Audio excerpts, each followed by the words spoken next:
বিশ্বকবি রবীন্দ্রনাথ ঠাকুর তার পুনশ্চ কাব্যগ্রন্থের কবিতা সাধারণ মেয়ে।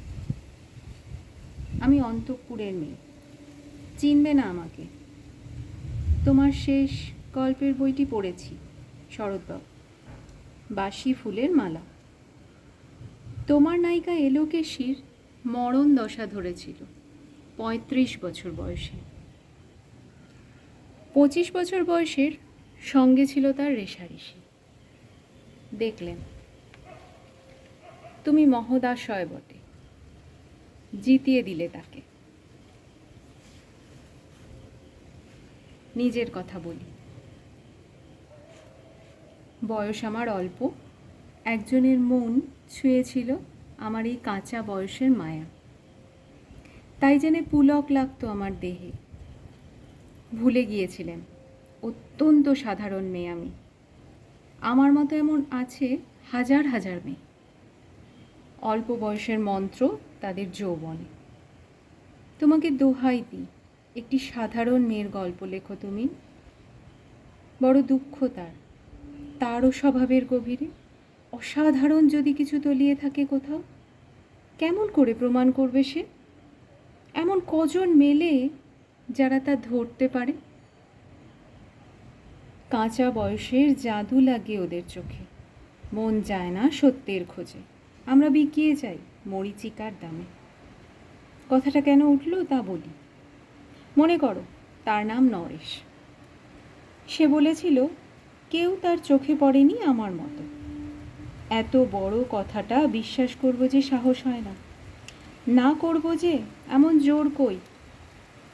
একদিন সে গেল বিলেতে। চিঠিপত্র পাই কখনো বা? মনে মনে ভাবি, রাম, এত মেয়েও আছে সে দেশে, এত তাদের ঠেলাঠেলি ভিড়। আর তারা কি সবাই অসামান্য? এত বুদ্ধি, এত উজ্জ্বলতা। আর তারা সবাই কি আবিষ্কার করেছে এক নরেশ সেনকে, স্বদেশে যার পরিচয় চাপা ছিল 10-এর মধ্যে। গেল মেলের চিঠিতে লিখেছে লিজির সঙ্গে গিয়েছিল সমুদ্রে নাইতে। বাঙালি কবির কবিতা কলাইন দিয়েছে তুলে, সেই যেখানে উর্বশী উঠেছে সমুদ্র থেকে। তারপরে বালির পরে বসলো পাশাপাশি। সামনে দুলছে নীল সমুদ্রের ঢেউ, আকাশে ছড়ানো নির্মল সূর্যালোক। লিজি তাকে খুব আস্তে আস্তে বললে, এই সেদিন তুমি এসেছো, 2 দিন পরে চলে যাবে। ঝিনুকের দুটি খোলা, মাঝখানটুকু ভরা থাক একটি নিরেট অশ্রুবিন্দু দিয়ে। দুর্লভ, মূল্যহীন। কথা বলবার কি অসামান্য ভঙ্গি। সেই সঙ্গে নরেশ লিখেছে, কথাগুলি যদি বানানো হয় দোষ কি, কিন্তু চমৎকার। হিরে বসানো সোনার দুল কি সত্য? তবুও কি সত্য নয়? বুঝতেই পারছো। একটা তুলনার সংকেত ওর চিঠিতে অদৃশ্য কাঁটার মতো আমার বুকের কাছে বিধিয়ে দিয়ে জানায়, আমি অত্যন্ত সাধারণ নই। মূল্যবানকে পুরো মূল্য চুকিয়ে দিই এমন ধন নেই আমার হাতে। ওগো, না হয় তাই হলো, না হয় ঋণী রইলেন চিরজীবন। পায়ে পড়ি তুমি, একটা গল্প লেখো তুমি শরৎবাবু, নিতান্ত সাধারণ মেয়ের গল্প। যে দুর্ভাগিনীকে দূরের থেকে পাল্লা দিতে হয় অন্তত 5-7 জন অসামান্যার সঙ্গে, অর্থাৎ সপ্তরথিনীর মার। বুঝে নিয়েছি আমার কপাল ভেঙেছে, হাড় হয়েছে আমার। কিন্তু তুমি যার কথা লিখবে তাকে জিতিয়ে দিও আমার হয়ে। পড়তে পড়তে বুক যেন ওঠে ফুলে, ফুল চন্দন পড়ুক তোমার কলমের মুখে। তাকে নাম দিও মালতী, ওই নামটা আমার। ধরা পড়বার ভয় নেই, এমন অনেক মালতী আছে বাংলাদেশে। তারা সবাই সামান্য নয়, তারা ফরাসি জার্মান জানে না, কাঁদতে জানে। কী করে জিতিয়ে দেবে? উচ্চ তোমার মন, তোমার লেখনী মহীয়সী। তুমি হয়তো ওকে নিয়ে যাবে ত্যাগের পথে, দুঃখের চরমে শকুন্তলার মতো। দয়া করো আমাকে, নেমে এসো আমার সমতলে। বিছানায় শুয়ে শুয়ে রাত্রির অন্ধকারে দেবতার কাছে যে অসম্ভব বর মাগি, সেবার আমি পাবো না। কিন্তু পায় জানো তোমার নায়িকা। রাখো না কেন নরেশকে 7 বছর লন্ডনে, বারে বারে ফেল করুক তার পরীক্ষায়, আদরে থাক আপন উপশিকা মণ্ডলীতে।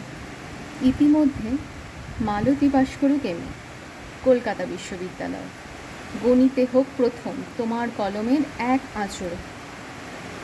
কিন্তু ওইখানেই যদি থামো, তোমার সাহিত্য সম্রাট নামে পড়বে কলঙ্ক। আমার দশা যাই হোক, খাটো করো না তোমার কল্পনা, তুমি তো কৃপণ নও বিধাতার মতো। মেয়েটাকে দাও পাঠিয়ে ইউরোপে, সেখানে যারা জ্ঞানী, যারা বিদ্বান, যারা বীর, যারা কবি, যারা শিল্পী, যারা রাজা দল বেঁধে আসুক ওর চারদিকে। জ্যোতির্বিদদের মতো আবিষ্কার করব, শুধু বিদুষী বলে নয়, নারী বলে। ওর মধ্যে যে বিশ্বজয়ী জাদু আছে, ধরা পড়ুক তার রহস্য, রোডের দেশে নয়, যে দেশে আছে সমজদার, আছে দরদি, আছে ইংরেজ, জার্মান, ফরাসি। মালতীর সম্মানের জন্য সভা ডাকা হোক না, বড় বড় নামজাদার সভা। মনে করা যাক সেখানে বর্ষণ হচ্ছে মুষলধারে চাটুবাক্য, মাঝখান দিয়ে সে চলেছে অবহেলা, ঢেউয়ের উপর দিয়ে যেন পালের নৌকা। ওর চোখ দেখে ওরা করছে কানাকানি। সবাই বলছে ভারতবর্ষের সজল মেঘ আর উজ্জ্বল রৌদ্র মিলেছে ওর মোহিনী দৃষ্টিতে। এইখানে জনান্তিকে বলে রাখি, সৃষ্টিকর্তার প্রসাদ সত্যই আছে আমার চোখে। বলতে হলো নিজের মুখেই। এখনো কোনো ইউরোপীয় রসজ্ঞের সাক্ষাৎ ঘটেনি কপালে।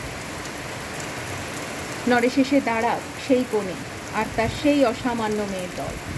আর তারপরে আমার নোটিশ শাস্তি মুড়লো, স্বপ্ন আমার পুরোলো। হায় রে সামান্য মেয়ে, হায় রে বিধাতার শক্তির অপব্যয়।